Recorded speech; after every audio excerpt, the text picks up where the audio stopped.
আমি একটা মেয়ে হয়ে বলতেছি, ছেলেরা আসলেই অনেক বেশি ভালোবাসে। কেউ মানুক বা না মানুক, আমি এই কথাটা মানি। এটা একটা আপুর গল্প। আপু আমাকে বলছিল, আমি যখন ইন্টার ফার্স্ট ইয়ারে পড়ি, একটা ছেলে আমার পিছনে সব সময় ঘুরঘুর করতো।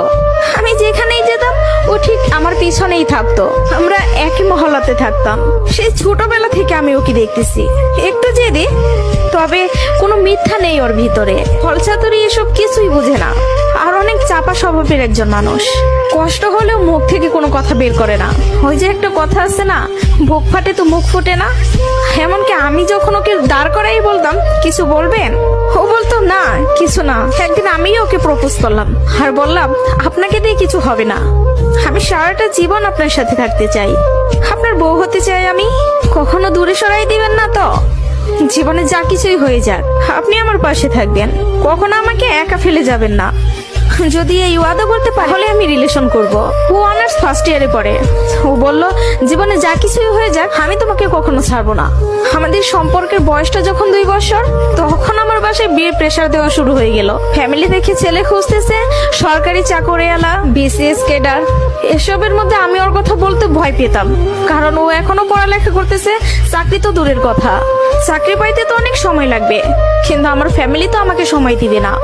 আমি অনেক কষ্টে আম্মুকে রাজি করাই। আম্মু যেন আব্বুকে এই কথাটা বলে, আর আম্মু আব্বুকে বলে। আব্বু সাথে সাথে মুখের উপর বলে দেয়, সম্ভব না, বেকার ছেলের হাতে আমি আমার মেয়েকে দিব না। তখন আমিও ভাবছিলাম, কথাটা তো ভুল না, কথাটা তো সঠিক। কোনো বাবা মাই চাইবে না বেকার ছেলের কাছে মেয়েকে বিয়ে দিতে। আমি নিজেও তো কখনো চাইবো না, কিন্তু তারপর মাথায় চলতেছে, আমি যদি ওকে হারাই ফেলি, আর কখন কি ফিরে পাবো ওকে? আমি তো আর ফিরে পাবো না। পরবর্তীতে আমি ওকে সব বলি, ওকে বলি কি করব বলো। তখন বুঝতে পারতেছিলাম ও কান্না করতেছে। ও আমাকে বলে, আম্মু ডাকতেছে, জাস্ট একটা মিনিট, আমি আম্মুর কথাটা শুনে আসি। তুমি একটু লাইনে থাকো, এসে তোমার সাথে আমি কথা বলতেছি। আমি তোমার জীবনে আছি 2টা বছর, কতটুকু আমাকে চিনো জানো আমি জানি না, কিন্তু তোমার পরিবার তোমার সাথে 18টা বছর তোমার পাশে আছে। আমি কখনো বলবো না যে তুমি তাদের ছেড়ে আমার কাছে চলে আসো। আমি জানি না আমার বাসায় থেকে মেনে নিবে কিনা। পড়ালেখা শেষ করতে করতে আরো 2টা বছর লেগে যাবে, কবে চাকরি পাবো সেটারও তো কোনো ঠিক নাই। আমি যদি তোমাকে ভালো না রাখতে পারি, আমি তো নিজেকে কখনো মাফ করতে পারবো না। আমার কাছে তোমার হাসিটা অনেক দামি। তোমার যেটা ভালো মনে হবে তুমি সেটাই করো। তুমি যা বলবো আমি সেটাতেই রাজি। এসব কথা শোনার পরে, আর যাই হোক, একটা মেয়ে তার ভালোবাসার মানুষকে কখনো ছেড়ে যাইতে পারে না।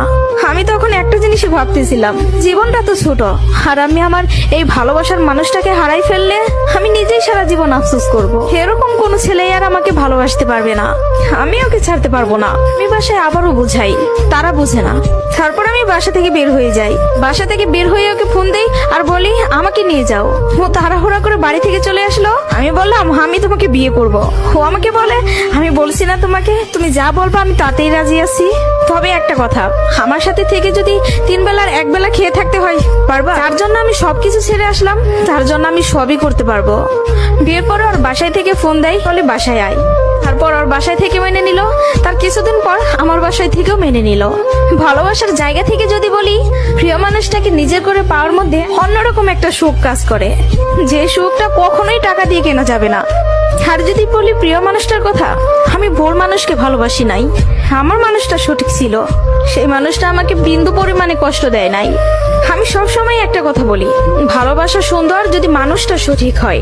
প্রিয় মানুষটা যখন নিজের হয়ে যায়, তখন এতটা শান্তি অনুভব হয়, তা হয়তো বলে বোঝানো যাবে না।